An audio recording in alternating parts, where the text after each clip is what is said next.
Tolong, tolong, tolong, teriak seseorang dari tenda sebelah.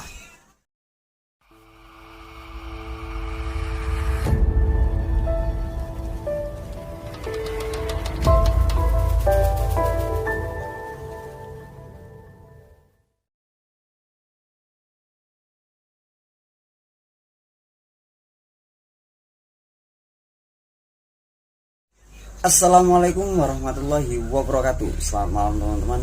Apa kabar kalian semua? Semoga tetap dalam keadaan sehat walafiat ya. Dan tentunya dalam lindungan Allah Subhanahu wa taala. Di kesempatan pada malam hari ini aku akan menceritakan sebuah kisah pendakian horor di Gunung Rakutak, Bandung. Yang mana kejadian ini dialami oleh seorang pendaki yang memasuki pasar gaib dan diganggu Raja Gunung Rakutak. Nah, seperti apa sih ceritanya? Simak video ini baik-baik. Buat teman-teman yang belum subscribe, silahkan subscribe channel ini. Dan yang suka cerita-cerita seperti ini, bolehlah kalian like dan share ke teman-teman kalian dan ke seluruh sosial media kalian. Oke, gak usah terlalu lama lagi, langsung saja kita ke ceritanya. Sebelum tengah malam, jangan tonton sendirian.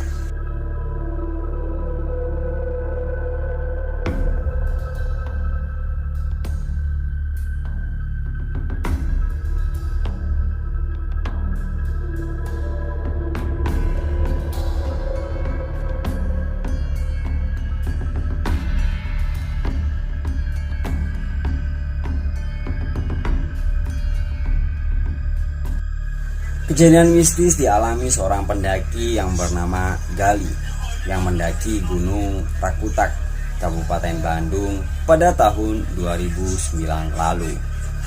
Ia mengaku dirinya diganggu Raja Penunggu Gunung Rakutak dan usai masuk pasar gaib. Ceritanya ini disampaikan melalui akun media sosial Twitter. Kisahnya dimulai saat Gali dan temannya yang ada di organisasi Mapala mengajaknya untuk naik Gunung Rakutak. Ini adalah pengalaman pertama untuk Gali. Tidak pernah membayangkan seperti apa nantinya di sana. Beberapa hari sebelum pendakian, Gali mempersiapkan perlengkapan pribadi saja. Untuk tenda dan perlengkapan lain sudah disiapkan oleh temannya. Berangkat hari Jumat dari Jatinangor, mereka naik angkot ke Majalaya. Sore harinya mereka tiba di titik awal pintu masuk pos pendakian. Menjelang maghrib, mereka memutuskan untuk memuncak demi mengejar pemandangan matahari terbit besok. Walaupun ada rasa yang mengganjal saat Gali muncak menjelang maghrib, mereka memulai perjalanan. Langit sudah mulai gelap dan mendung. Mereka bergegas untuk naik gunung. Suara jangkrik dan suasana malam terasa selama pendakian. Setibanya di satu pos, mereka bertemu dengan 3 orang yang sedang beristirahat. "Mas mau nanjak? Bareng aja sama kita," kata teman Gali. Mereka tidak merespon dan hanya menundukkan kepala. Karena penerangan seadanya dalam kondisi gelap, Gali tidak bisa melihat wajah mereka. Waktu semakin larut saat pendakian. Gali merasakan ada yang memegang kakinya. Kemudian Gali dan teman-temannya melihat banyak sosok wanita yang melihat mereka.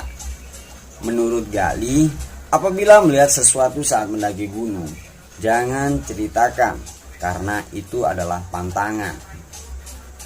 Menjelang jam 12 malam, mereka tiba di Danau Ciharus. Mereka memutuskan untuk mendirikan tenda di sana. Saat mendirikan tenda, terdengar suara yang sangat ramai seperti di pasar. Di ujung banyak lampu. Kayaknya banyak ada tenda juga di sana. Kesana yuk, siapa tahu ada warung.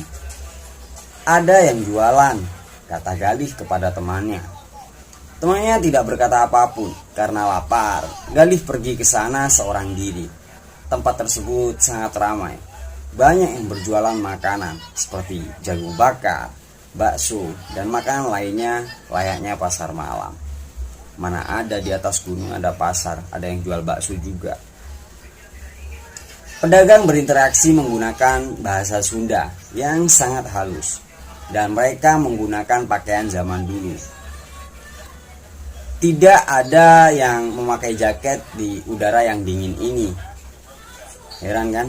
Masa ada pasar di atas gunung dan para penjual dan pembelinya itu nggak pakai jaket atau intinya ya buat ngangetin tubuh lah di atas gunung.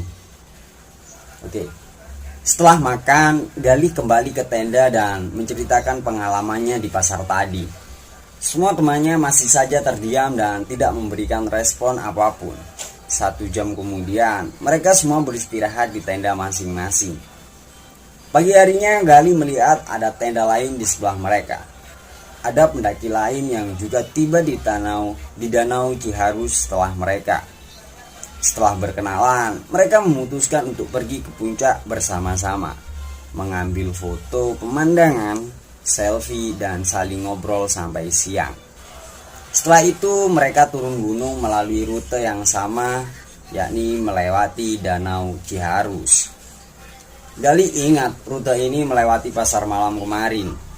Saat melewati tempat tersebut, ia heran karena tidak ada satupun atau tidak ada apapun di sini. Saat berjalan, Gali tidak sengaja menginjak batu.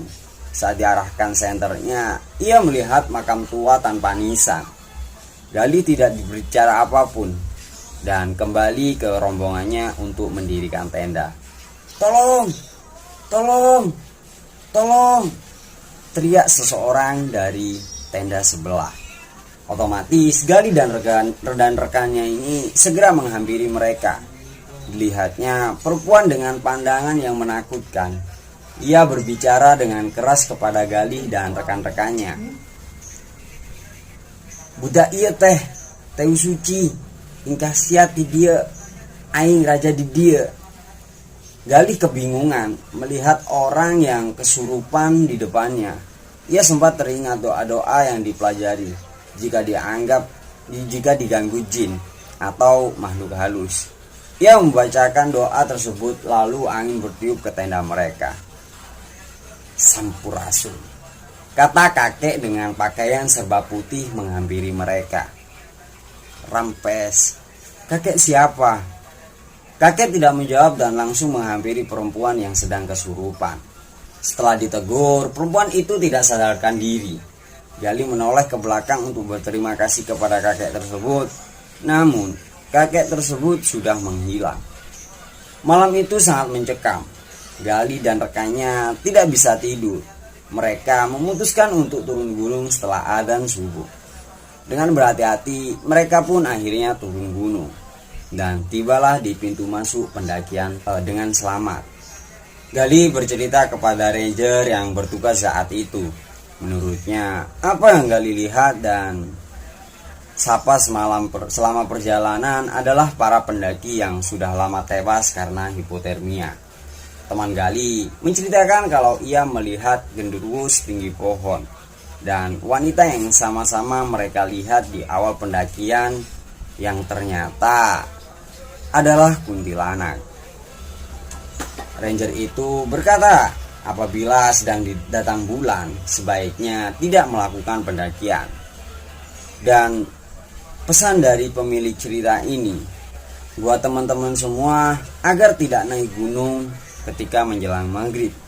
Dan jangan lupa untuk mengabarkan orang tua, karena restu orang tua itu sangatlah penting. Bagaimana menurut teman-teman?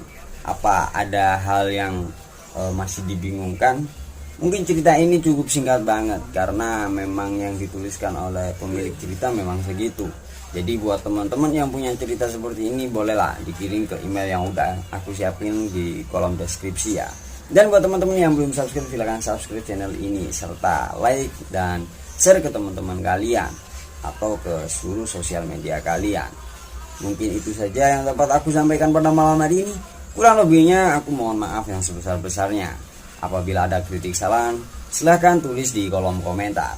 Aku Askal Maulidi. Assalamualaikum warahmatullahi wabarakatuh. Jangan tonton sendirian.